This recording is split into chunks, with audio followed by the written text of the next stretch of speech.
Friends, first అయితే Instagram reel చూడండి, తర్వాత దీనికి వచ్చిన ఫన్నీ కామెంట్స్ చదువుదాం.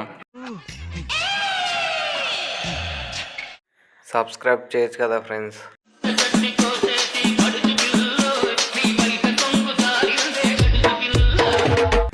పయట లేని పడుచు పిల్ల, నీకు పయట లేదు కదా, ఎలా జారుతుంది? ఏమో సార్, నాకు కనబడదు.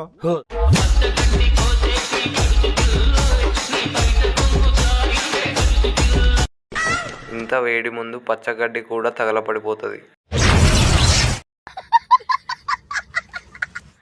అక్కడ ఏం లేదు కదా సార్. 90 వేసినట్టున్నాడు సైకో సాలగాడు. పిల్లకి నడుము లేదుగా. బ్లాక్ గ్రీన్ వైట్ ను సూపర్ పిల్ల. ఎవర్రా మీరంతా? మన ఛానల్లో ఎవరైనా కొత్త వాళ్ళు ఉంటే లైక్ చేసి సబ్స్క్రైబ్ చేయండి guys.